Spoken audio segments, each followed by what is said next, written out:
छोटी उम्र में ही रामू के माता पिता इस दुनिया से चल बसे थे। पेट पालने की खातिर रामू एक चाय की दुकान पर काम करने लग जाता है। एक दिन रामू दुकान पर बर्तन धो रहा था कि उसके हाथ से एक कप गिरकर टूट जाता है। ये देखकर उसके मालिक को बहुत गुस्सा आता है। हे, फिर से कप तोड़ दिया। तुम कितना नुकसान करते हो मेरा। माँ बाप तो पहले ही खा चुके हो, अब मुझे भी खा जाओ। तुम मर क्यों नहीं जाता? मुझे माफ कर दे सेठ जी, बेध्यानी में कप टूट गया। इसके पैसे मेरी पगार में से काट लीजिएगा। ये सब मेरी गलती है। प्लीज मेरे माँ बाप को कुछ न कहें। अच्छा, तो तू अब नौकर होके मुझसे ऐसे बात करेगा? रुक, तेरा तो मैं अभी इलाज करता हूँ। निकल जाओ मेरी दुकान से, मैं तुझे अभी काम से निकालता हूँ। सेठ जी ऐसा मत करें। अगर आप मुझे निकाल देंगे तो मैं क्या खाऊंगा? तेरे से बर्तन भी नहीं धुल सकते, तुम कुछ भी नहीं कर सकते हो। सेठ जी, एक दिन मैं कामयाब इंसान बन के दिखाऊंगा आपको।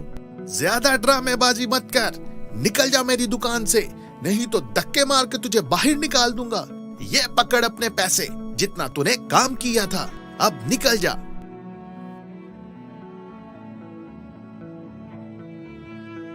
इतनी जलालत के बाद रामू रोते हुए दुकान से चला जाता है और ये सोचता है कि अब वो अपना पेट कैसे भरेगा।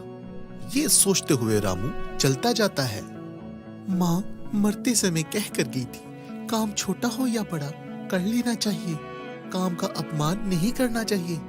इसी से जिंदगी की शुरुआत होती है। गोभी ले लो, भिंडी ले लो, आलू ले लो, ताजा सब्जी ले लो।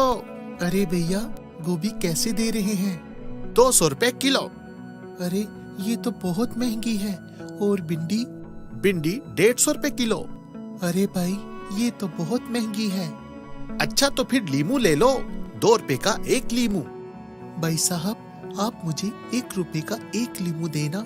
मेरे पास 50 रुपए हैं, 50 लीमू दे दे। अच्छा ठीक है, ले लो। सब्जी फरोश रामू को 50 लीमू दे देता है।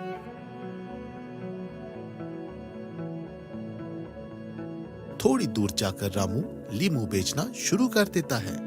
लीमू ले लो लीमू, 3 रुपए का एक लीमू, देसी लीमू, रस भरे लीमू। शाम तक रामू के सारे लीमू बिक गए और उसको अच्छा खासा मुनाफा भी आया। हर रोज रामू 50 लीमू लेता और सारे बेच देता। कई रोज तक यही सिलसिला चलता रहा। रामू ने देखा कि बर्गर की दुकान के बाहर काफी रश है। आओ जी आओ, बर्गर खाओ, ताजा ताजा बर्गर खाओ। अरे बर्गर वाले भैया, जरा पानी तो देना। अरे भैया, मैं बर्गर बेचता हूँ, पानी नहीं। अगर आपको पानी पीना है तो आप किसी और दुकान से जाकर पी ले। क्या आपको इतनी भी अक्ल नहीं कि लोग खाने से पहले या बाद में पानी पीते हैं? मेरा दिमाग मत खाओ, बर्गर के पैसे दो और जाओ यहाँ से। रामू खड़ा ये सब देख रहा था। उसने सोचा, क्यों ना मैं इस दुकान के बाहर लीमू पानी बेचना शुरू कर दूं, तो मेरा काम भी खूब चलेगा। और अगले ही दिन रामू ने बर्गर वाले के सामने लीमू पानी की रेडी लगा ली। लोग बर्गर खाने के बाद रामू से लीमू पानी पीकर जाते। यूं ही कुछ अरसा रामू सुबह के वक्त लीमू बेचता और शाम के वक्त लीमू पानी। कुछ ही समय में रामू इस काबिल हो गया कि उसने कपड़ों की छोटी सी दुकान बना ली। मालिक चाय वाला जब जब रामू को देखता तो बहुत हैरान होता। अरे ये तो वही लड़का है जिसको मैंने कप तोड़ने पर अपनी दुकान से जलील करके निकाला था। ये लड़का तो बहुत ही ज़हीन और मेहनती है, मैंने इसको समझने में गलती की। उधर मुखिया जी अपनी बेटी के लिए रिश्ता ढूंढ रहे थे। उन्होंने अपने मुंशी से कहा कि लड़का बहुत मेहनती होना चाहिए। अरे मुखिया जी, अपनी राजकुमारी के लिए लड़का मिल गया। वो बहुत ही मेहनती लड़का है और आजकल बाजार में उसका शॉपिंग मॉल भी है। तो ठीक है, फिर कल ही मिलवाओ मुझे उस लड़के से। जी मुखिया जी, क्यों नहीं।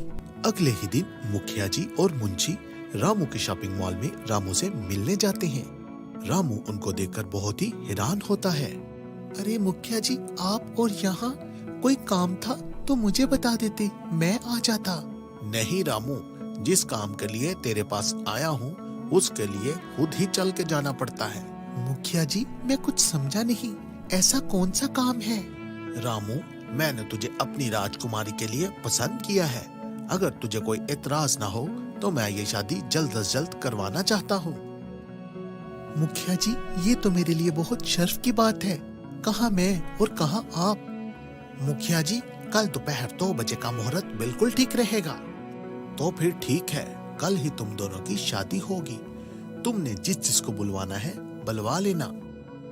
एक इंसान को तो मैं खास करके बुलवाऊंगा, जिसकी वजह से मैं एक कामयाब इंसान बना हूँ। वो कौन है? अपने गांव में जो चाय वाला शर्फू है, मैं उसकी बात कर रहा हूँ।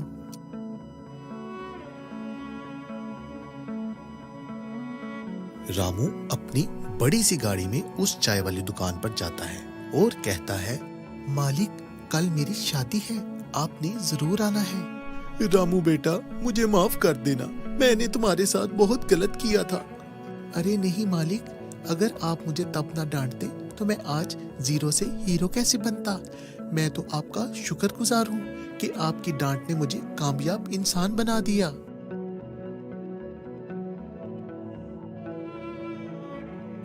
रामू और मुखिया जी की बेटी की शादी हो जाती है और वो दोनों हंसी खुशी रहने लगते हैं।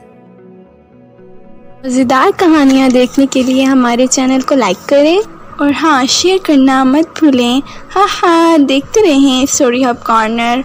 Bye bye, Tata.